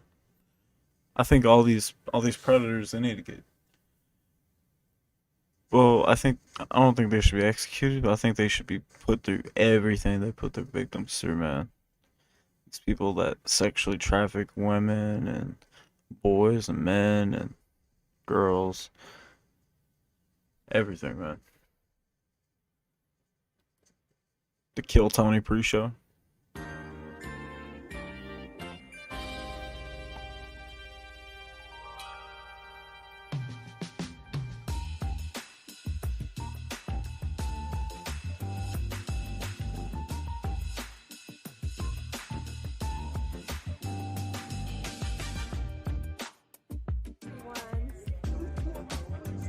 I told my grandson that if I lose 10 more pounds, I'm going to be sexy grandma, and he blushed. He's been watching too much 80 for Brady. Okay, ask me a question. What's the sketchiest thing you've ever seen in person? Is a really good question to ask me because I worked at a psychiatric hospital for 10 years. And I delivered this DoorDash. It was like 12:30 at night. This happened about 2 weeks ago. I drop off some food on the doorstep. I was at the Folsom Street Fair. Have you ever heard of that? The instructions were do not knock, do not ring the doorbell. The porch light was off. It's like a kink fair in San Francisco. Okay, well, it's traumatic. Wow, all I'm thinking is how much I've been offended with this. I like to talk about dirty stuff. I thought these were. No, I this didn't is know a real this was a joke. After you put a ring on, like after you get married, like are you still, like, you know, after like 40 years? I never went. You don't gag on it, you know? I have, I do not have sex. I'm post-sexual. Oh. But when I was sexually active, the whole point. The guy. Oh my god. He's losing his shit over there. When's the last time you used? Making me uncomfortable. Oh, the foot guy, yeah. There is adults in this world that smear shit on the walls. And really just, like, I mean, there was a lot of naked people there. Long story short, and they love it. But just, like, random dudes in the corner jerking off. That was kind of gross. That was probably the grossest thing I've ever seen. Wonder if we'll see any of these people. Like, all right, well, done with your paintings, it's time to come over here. Like, I had to bathe adults that were covered. Did you call them schizophrenics? I called one shit Casso. Seemed weird. I don't know why. I found it at a car accident and a dude's bottom half was still in the car and his top half was on the ground. I hope that this is documented because this doesn't even sound like it could be true.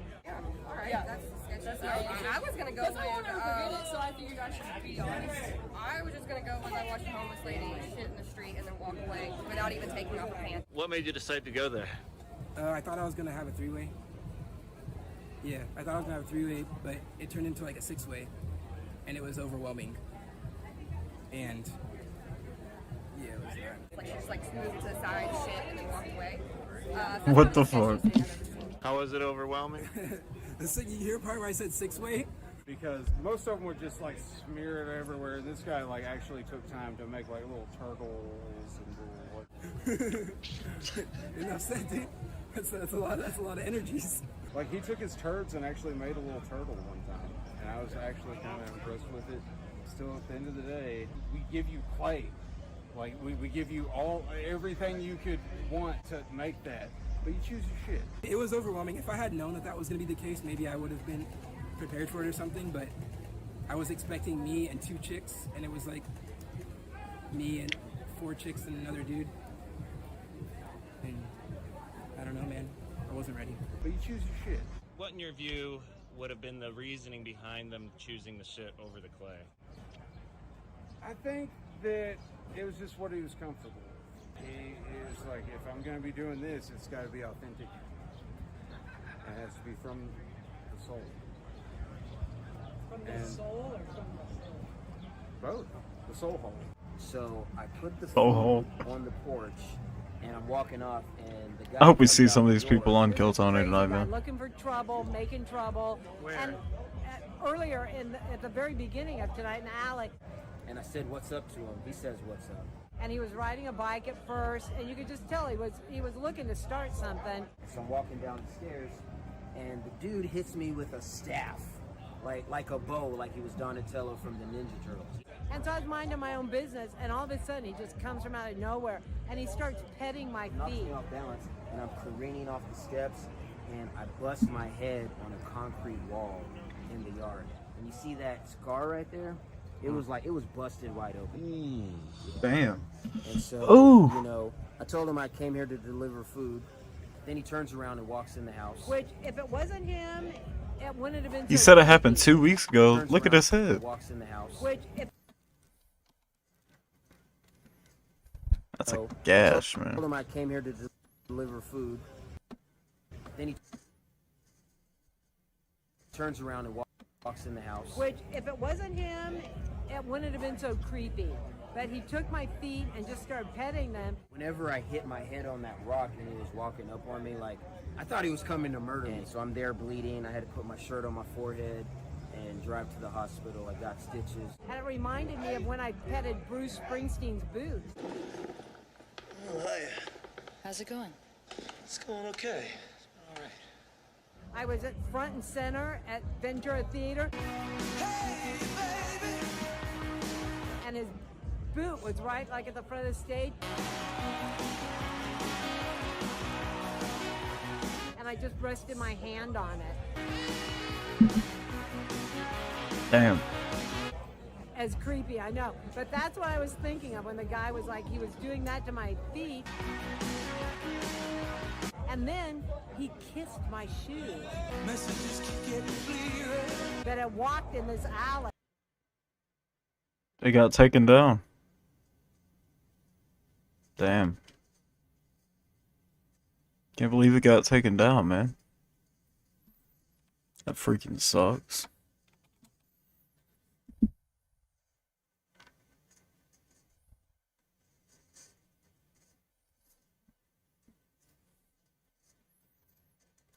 Let's watch this.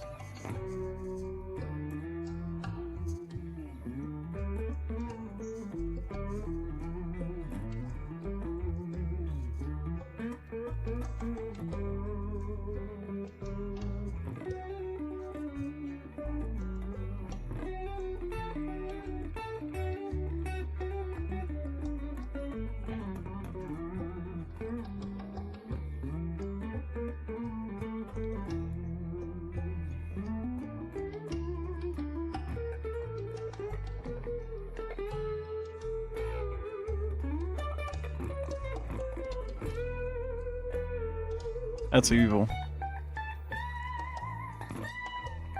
I just realized she has a Sonic button for her knob.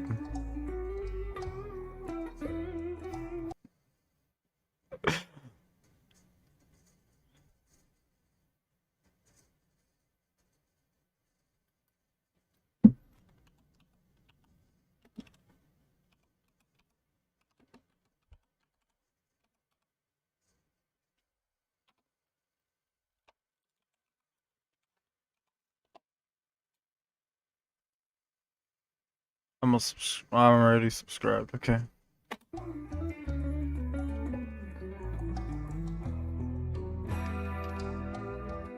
What? Happy fucking birthday. What are you talking about? Happy birthday, Pop. The guy we got.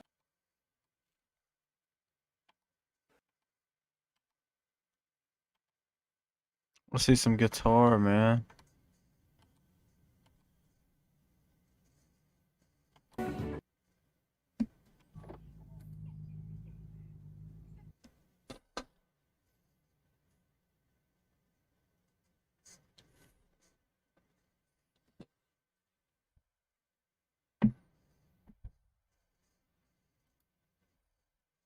But anyway. Okay, so you have two options right now.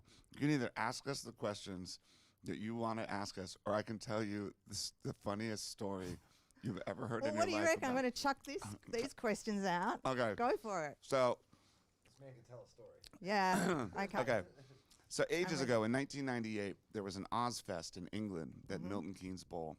Korn were supposed to play on it, and Korn canceled, right? But it was like Ozzy and Slayer and Anthrax and Pantera and like all these crazy heavy bands. So Korn back out. They can't do the gig. So we get the Sabbath. call. It wasn't Ozzy. It was Sabbath. Sabbath. So we get the call. Hey, will you guys fill in for Korn? We're like, oh my God, you're crazy. Like, we're not a metal band. We'll get killed. Like, there's no way. So we decided to do it. Yeah. So we get down there. We're totally terrified. We get to the gig. Pantera's playing, and they are the most shredding metal band you've ever seen. There's 60,000 people going fucking bananas, and we got to go on after them. Yeah, and I'm just like, oh my God, this is nuts. So we go on, and I'm really nervous, and I look around the side of the stage, and as we're playing, I see all those guys from those bands watching us and singing the lyrics to our songs. Yeah? And I'm like, this is amazing. Hell So afterwards, yeah. we make friends with Pantera. Cool. Yeah, Dude. thanks, guys. So we make friends with Pantera. And Who would think? It's just all about whiskey. Who would have and thunk it, booze man? And whatever. It's like, yeah.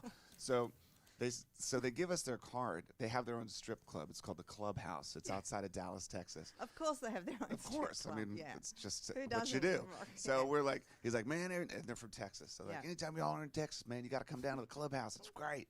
And we're like, all right. So we finished the tour, and then I was living in Los Angeles at the time. And I was moving back to Virginia, where I'm from. So I put all of my stuff in my house on a truck, and Taylor and I jumped in my truck and did this Dumb and Dumber drive across America, right? So we were so excited, but we were Really doing it, basically- Hare. Yeah, this is 1998. We were basically like, we were routing our trip around like where our friends live and where the strip clubs are. I've got the I mental saw my picture. grandma. Yeah, like, it was a real family trip. Oh, And yeah. so the first day, we're like, whoa, we're doing it, man. We're really doing it. We'd stop in like Barstow. It's like 5 hours outside of LA to get gas. We get gas and we make it to Phoenix that night. We go to check into the hotel, and I had left my wallet on top of this gas tank in Barstow. I'm like, oh no, and I don't have credit cards or ID or anything like that. So I call my accountant. I'm like, Ben, just send me a credit card. Like I got nothing. So he FedExes one out. We keep driving. And I'm calling the Pantera guys. I'm like, all right, man, we're coming to the Clubhouse. We're going to be there like Tuesday night. And they're like, hell yeah, it's going to be great. So we make this 8 Bro, they would not be able to keep up with Pantera. Pantera was fucking crazy. strip club. We go out to dinner with Taylor's family. And we're like, all right, now we're going to go to the strip club. So we go out to the delete that Clubhouse. And information. we get there. And I'm like, oh, this is going to be the best fucking night of our lives. This is going to be amazing, man. So we get there. And we walk up. And the guy's like, could I see some ID, please? And I'm like, oh, no, you don't have your wallet. yeah. Well, I lost my wallet on this trip. He's like, I can't let you in unless you got ID. I'm like, but we're friends with Pantera. He's like, everybody's friends with Pantera. I was like, oh my God. And we didn't get in. No way. We didn't fucking get in, my man. God. No, I was like, what the Like, have you ever heard the song "Smells Like Teen Spirit"? The guy's like, I'm You sorry, couldn't dude. pull the, I just don't can't you let know you who in. I I am? can't do it. I can't do it, man. I was like, went back to the hotel. I was Who ate my fucking pizza good. I was rolls? like, "Eh." So anyway, so we finished that trip, and a side note, about 4 years ago, I was at this This is 10 years later. this is at least 10 years later. I was like at this surf shop in Oxnard, California, just north of Los Angeles. And it was me, and I think my daughter, and I was buying something. And the girl at the counter, she says, "Are you Dave Grohl?" I said, "Yeah." And she said, "Did you lose your wallet in Barstow in 1998? No. And I said, "Yeah." She goes, "That was my parents' gas station." I'm like, "You're kidding me." She goes, "No, they still have your wallet." And I gave her my address, and she sent me the wallet with f***ing everything in it from 1998. That deserves a round of The applause. end. Seriously. That is awesome. All comes full circle.